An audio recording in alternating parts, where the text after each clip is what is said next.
You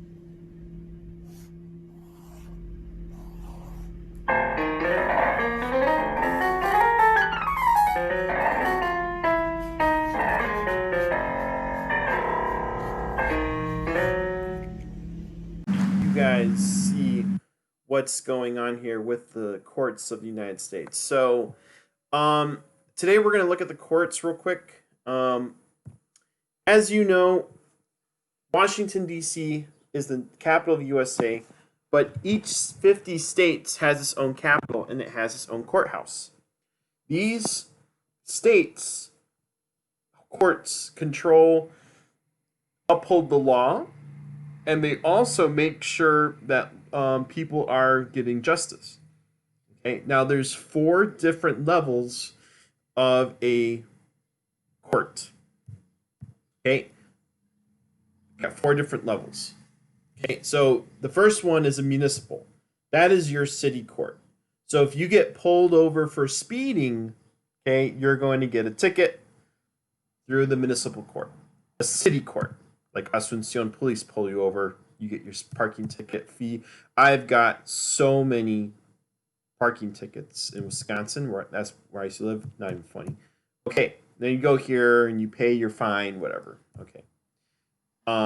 After that, you have circuit court.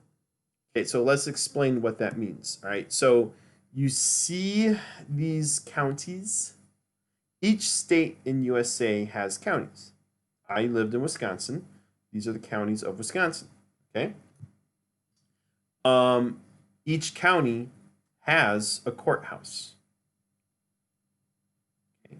So if you live in Milwaukee down here and you drive to Portage and you violate the law in the county of Portage, the courthouse that's in Stevens Point will hold you on trial to make sure that what you did is good or bad. Okay. Now, for administration costs and purposes, these counties are grouped into 10 different judicial areas, circuits. So if you violate law in this one, you'll be in Circuit Court 10 judicial area. Okay. So this is just for administration purposes. Some of these counties up here are really, really rural. Not a lot of people live in them. Okay. Now, let's say, I don't know, Ashland, County 10, Circuit Court 10 administration.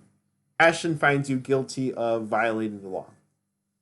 Okay, well, then you take it to the Court of Appeals. Because you say, no, I'm not guilty. The Court of Appeals. Wisconsin has several Court of Appeals districts. Ashland up here falls in District 3. So you take it to the Court of Appeals. I'm not sure. You would have to drive to the central headquarters of the Court of Appeals for District 3. Drive there to be put on court again to make sure that you are indeed innocent if you are found guilty. If the Court of Appeals of Wisconsin, or any other state for that matter, finds you guilty, then you have the highest court of the land, the Supreme Court of Wisconsin. The Supreme Court of Wisconsin has these justices on the court. And if the Court of Appeals finds you guilty, then you drive to the state capitol. In this case, it's Madison. Okay. And Madison can then try to see if you're innocent or guilty. Okay, we're going to continue our discussion on the courts of the United States.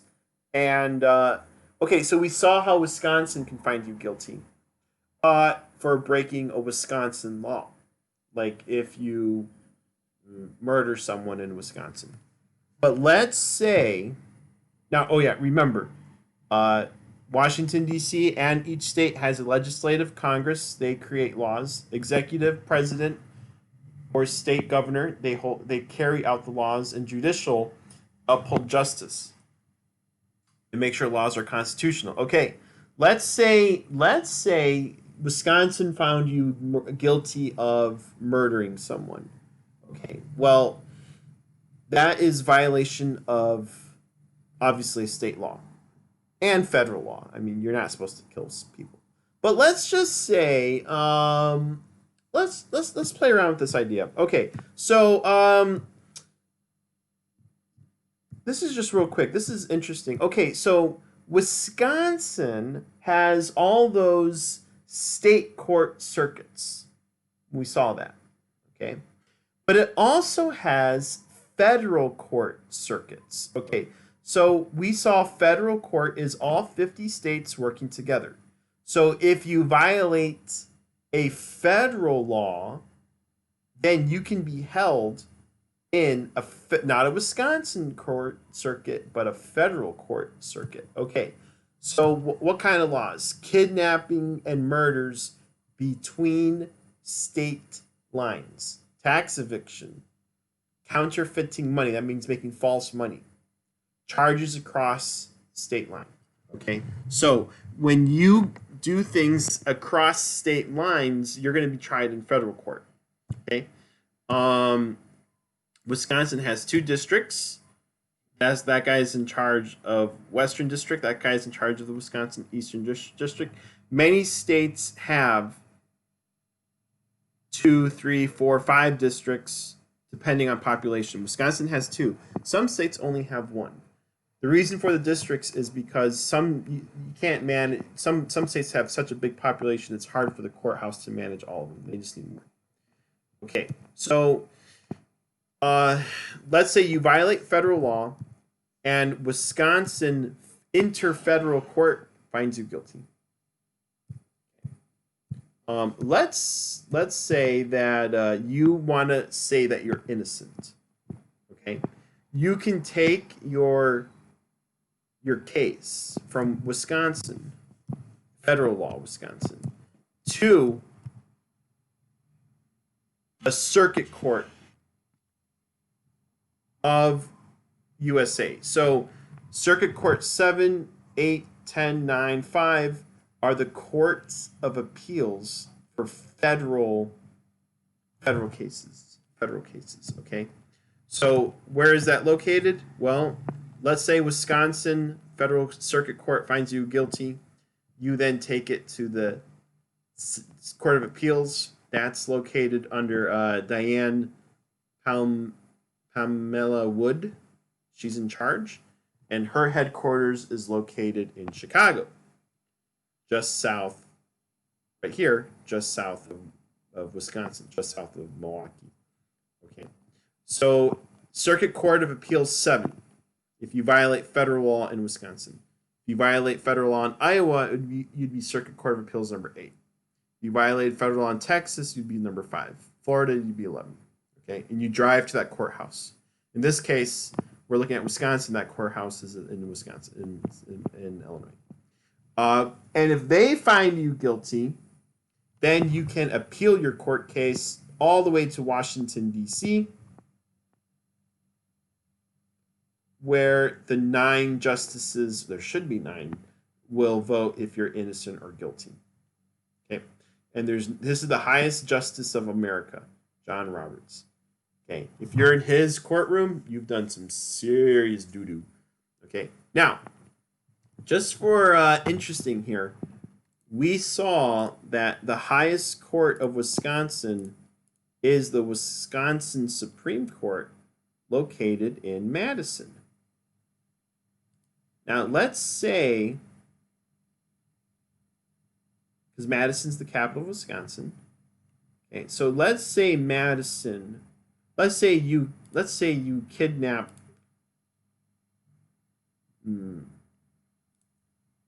Okay, yeah, here you go. So let's say you do something and you violate only Wisconsin law, and Wisconsin finds you guilty. You can still go into federal court law and be found guilty. Okay? You can still go into federal court law and be found guilty. There's instances of sometimes a state finding someone innocent and a federal court finding someone guilty. I think that was...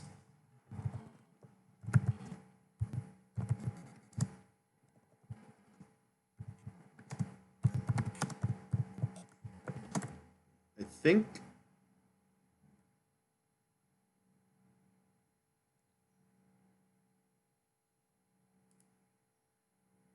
there was a there was a conviction. I'd have to look into it, where a person was found guilty of something in federal court, and then found like innocent or something like that in the state court. I'd have to look at it. But at the end of the day, any court case, if you have enough money, any court case can be brought to Washington, D.C., whether from state or federal, to find you're guilty or innocent.